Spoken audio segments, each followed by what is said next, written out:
Assalamualaikum warahmatullahi wabarakatuh. Perkenalkan, nama saya Eka Putri Pertama Said dari Program Studi Kebidanan. Saya mau menjelaskan tentang sistem saraf.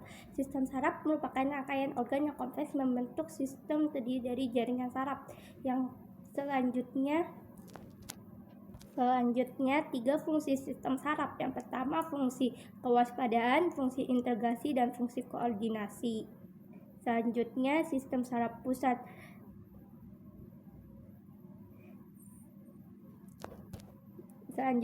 Sistem saraf pusat terdiri dari cerebrum sama medula spinalis. Selanjutnya, otak sumsum tulang belakang. Yang pertama, tengkorak dan tulang belakang dilindungi oleh 3 lapisan. Yang pertama, duramenter, lapisan luar terdiri atas jaringan penghubung pembuluh darah dan saraf. Yang kedua, lapisan arachnoid, saraf tengah, elastis. Yang ketiga, pramenter, saraf dalam, mengandung saraf dan pembuluh darah. Selanjutnya, cerebrum 2, sebelah kiri mengendalikan bagian sebelah kanan tubuh, begitu sebaliknya. Bagian luar subantasi, kelabu atau konteks. Konteks cerebrum bergulung-gulung, berlipat, tidak teratur. Selanjutnya, bagian dalam otak ada talamus, menerima impuls dari reseptor sensorik, menyampaikan informasi ke bagian yang tepat di cerebrum.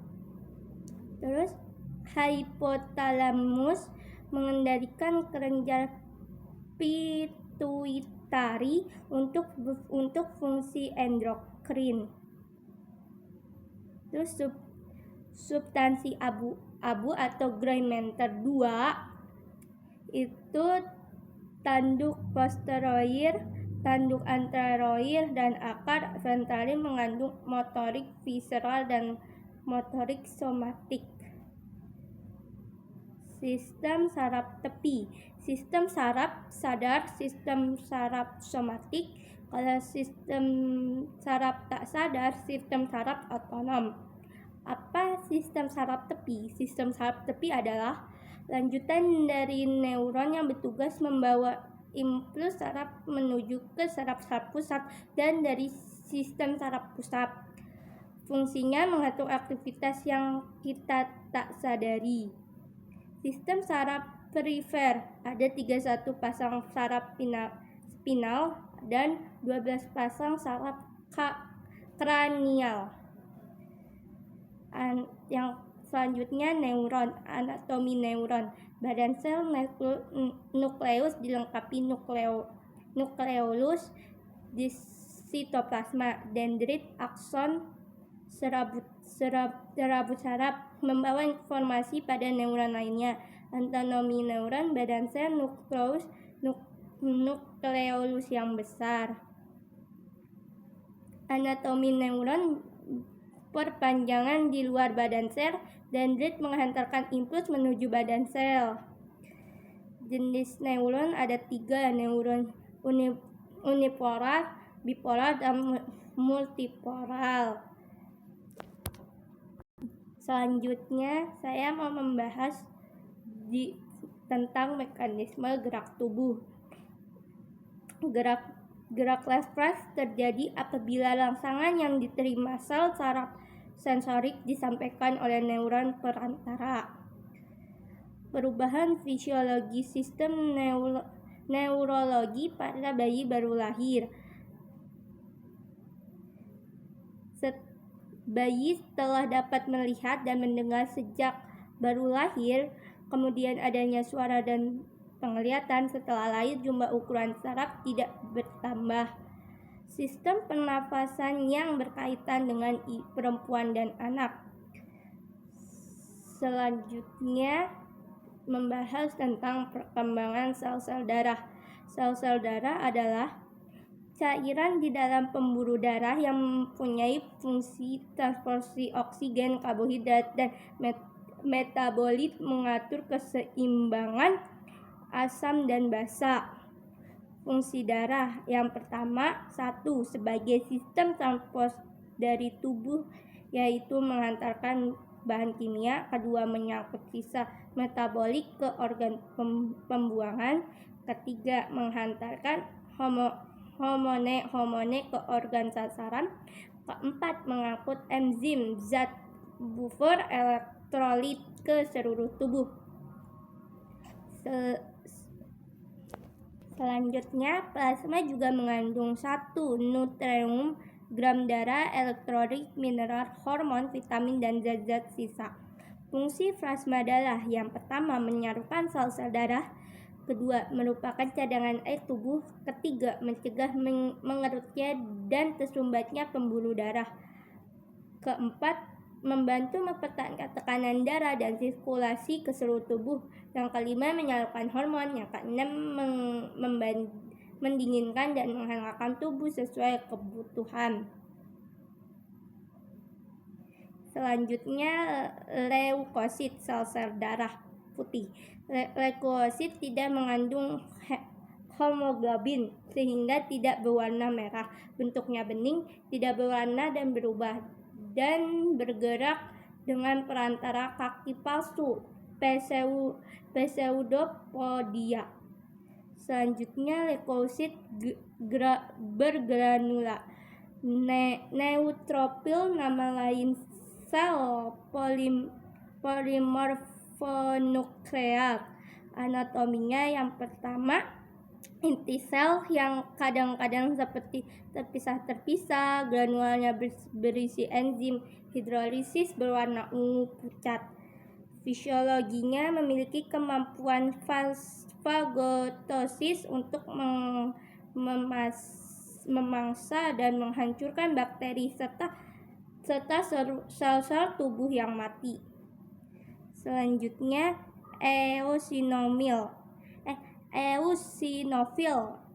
Anatominya, ukuran dan bentuknya hampir sama dengan neutrofil, tetap granula, dan sitoplasmanya lebih besar. Banyaknya kira-kira 24%. Fisiologinya membunuh parasit, membunuh sel-sel karakter, dan berperan dalam reaksi energi. Yang selanjutnya, basofil. Basofil tuh sisa-sisa kembali. Selanjutnya, monosit.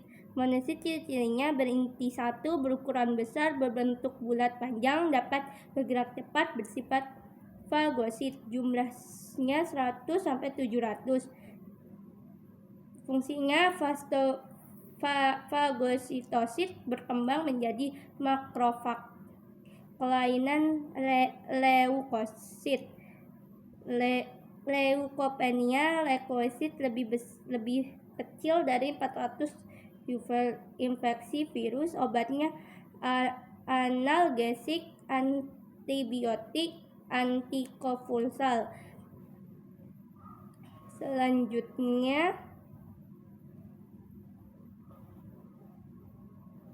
Selanjutnya, fungsi trombosit. Yang pertama, berperan dalam proses pembentukan darah. Yang kedua, berperan dalam melawan infeksi virus dan bakteri.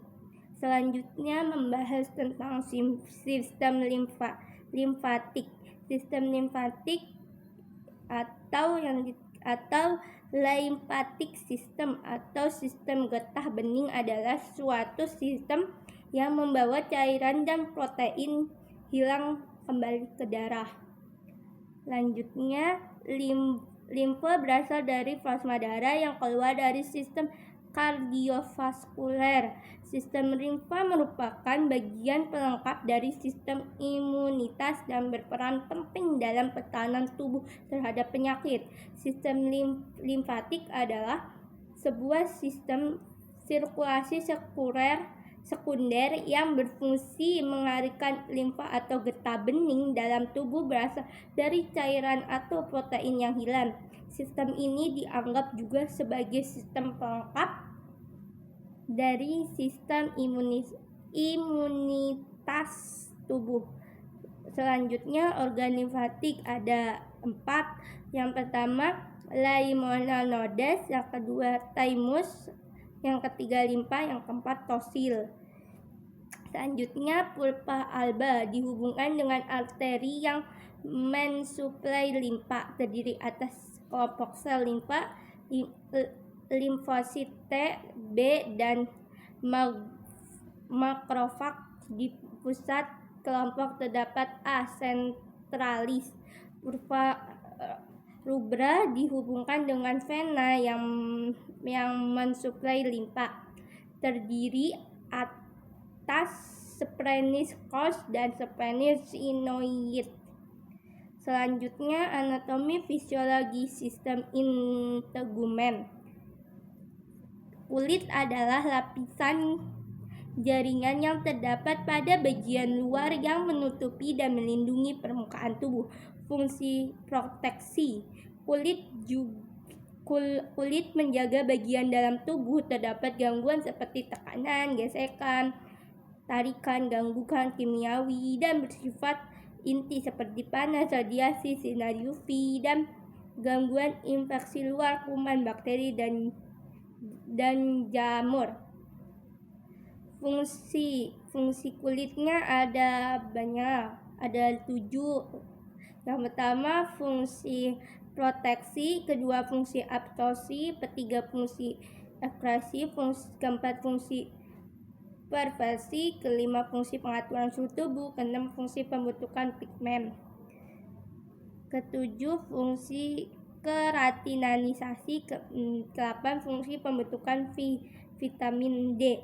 Kulit tersusun atas 3 lapisan utama. Yang pertama lapisan epidermis, terdiri stratum corneum atau lapisan tanduk. Yang kedua stratum lucidum, yang ketiga stratum granulosum, yang keempat stratum aponeum, dan kelima stratum basalium. Kedua lapisan dermis, terdiri atas lapisan papila, dan yang kedua lapisan retikula, yang ketiga lapisan subcutis. Ya, selanjutnya stratum granulosum atau lapisan keratoni, terdiri dari 2-3 lapisan sel gepeng.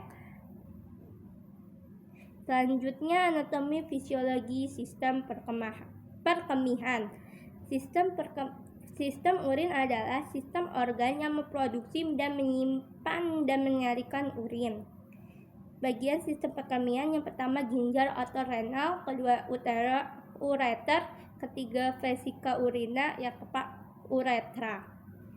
Selanjutnya struktur ginjal.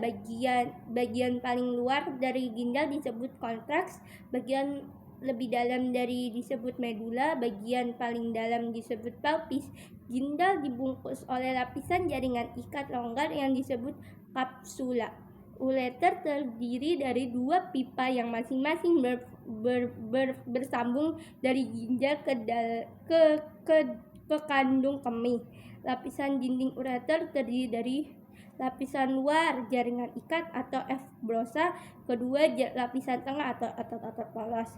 Uretra merupakan saluran sempit yang berpangkal pada kantong kemih. Selanjutnya fisiologi sistem perkemihan. Ginjal melakukan fungsi yang paling penting dengan menyaring plasma, memindahkan zat-zat filtrate yang bervariasi termasuk tubuh. Proses pembentukan urin ada 3, filtrasi, reabsorpsi, sama augmentasi. Kalau reabsorpsi adalah penyerapan kembali bahan-bahan yang masih ada di dalam darah setelah mengalami filtrasi. Selanjutnya augmentasi. Augmentasi adalah proses penambahan ion K+, senyawa NHC, dan ion H+ pada urin di dalam tubuh. Susunan urin. Yang pertama, sifat-sifat urin. Volume urin normal orang dewasa 600 sampai 250 mili. Berat jenisnya 1003 sampai 1030. Reaksi